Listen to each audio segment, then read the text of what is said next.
এই মুহূর্তে আমি আছি মাধবপুরের সবচাইতে বড় একটি মাছের আড়তে। আর সেই মাছের আড়তটি কোথায় এবং কীভাবে যেতে হয় সবই থাকবে এই ভিডিও জুড়ে। তো সঙ্গে থাকবেন আর ভিডিওটা পুরোটি দেখার চেষ্টা করবেন, স্কিপ করবেন না।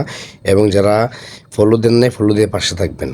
এই মুহূর্তে আমি প্রবেশ করলাম মাছের আড়তে। আর মাছের আড়তে প্রবেশ করার পরে দেখতে পেলাম অনেকগুলা টমটম এবং সিএনজি, যেগুলা দিয়ে মাছ এখানে কালেকশন করে নিয়ে আসে। আসলেই আমি যে সময়টা যাই সেই সময়টা কিন্তু আসলে মাছের আড়ত ভেঙে গেছে। বেলা 3টা বাজে। আসলে আড়তটা কিন্তু জমে 11টা থেকে, সকাল 11টা থেকে 2টা পর্যন্ত মানুষ খুব জমজমট থাকে এবং মাছও থাকে। এই পিক আপগুলো দিয়ে বিভিন্ন দূর দূরান্ত থেকে মাছ নিয়ে আসে এই আড়তে।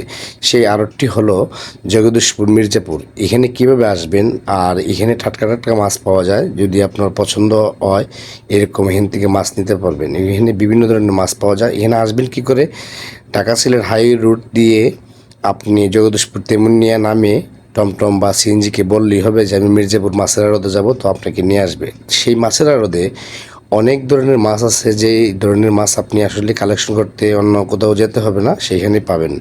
এখানে কার্কো মাছ আছে, রুই মাছ আছে, কালো বাউস আছে, বিভিন্ন ধরনের আপনি কাতলা মাছ আছে। এখানে 4 কেজি 5 কেজি ওজনের মাছ এই আড়তে পাওয়া যায়। আসলে যেখান থেকে ভিডিওটা দেখছেন, আসলে আমাকে একটু সাপোর্ট করবেন আর একটু ভালোবাসা দিয়ে পাশে রাখবেন। হয়তো আপনাদের ভালোবাসা পেলে আমি একটু এগিয়ে যেতে পারবো। এখানে সব ধরনের টাটকা জিতা মাছ পাওয়া যায় সেই আড়তে। তো যাই হোক, সবাই ভালো থাকবেন, সুস্থ থাকবেন, আমার জন্য দোয়া